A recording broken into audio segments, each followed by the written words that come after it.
Angano arirarira, izao mitantara ianareo mihaino. I Faramalemy sy Gody Bekibo. Indray andro nisy mpivady niteraka maro. Ny faralahy tamin'izy ireo dia Bekibo ka nantsoina hoe i Gody Bekibo, ary ny faravavy kosa nalemy ka natao hoe i Faramalemy.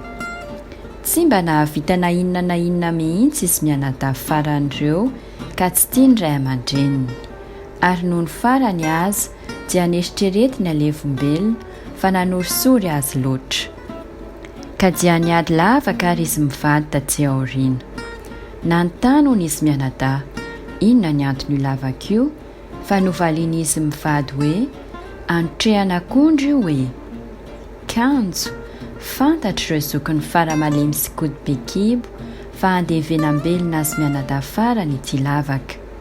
Nalahelo ireo zokiny no sady very hevitra ka dia nampandrehany i Faramalemy sy Gody Bekibo ny ampitsony io.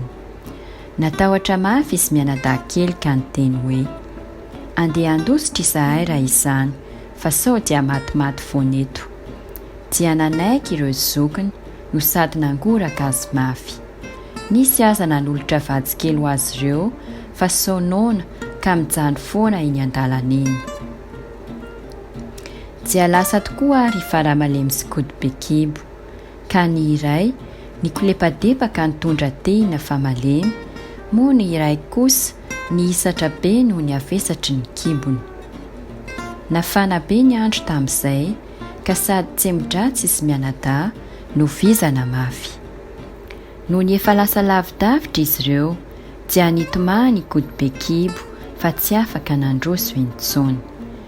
Dia hoy i Faramalemy hoe etsy babeko aloha ary razandry mandra-pahazahoana ao aina. Dia nopabeny i Gody Bekibo ary lasa indray izy mianadahy nitety ny tokony ho tanety iray. Rehefa afaka teloina dia nahita tany le madimaka tsara izy mianadahy ka nijanona ny ala sasatra. Nahatamana azy ireo anefa ilay toerana, koa dia nanapa-kevitra izy mianadahy ny anangana trano bongo ary hipetraka eo amin'ilay toerana mahafinaritra. Taty aoriana dia nanjary kinga ery Gody tamin'ny fahaizana miazy.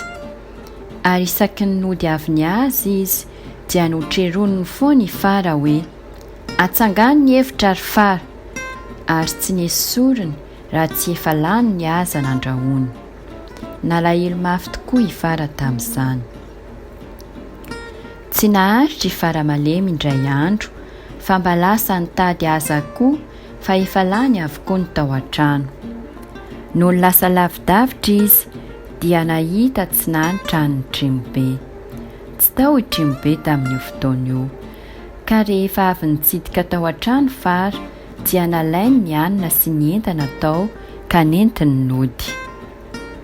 Mbola nanao ny fanaony indray Gody Bekibo teo am-pihinanana ny andro-trio, fa i Fara kosa dia mbola nentim-pitiavana azy ihany ka tsy nanafina ny vary amin'ny ronono sy tantely ary ny varangana malona azony tao amin'ny tranony Trimobe. Gaga foana i Gody raha nahita izany ka tapa-kevitra fa hoany izy mianadahy. Noho ny tonga tany amin'ny Trimobe izy ireo dia nambozimbozika izay tsy izy i Gody fa tsy nahalala voky. Tena tsy zakantsony ny kibony noho ny avy eo ka very hevitra i Fara.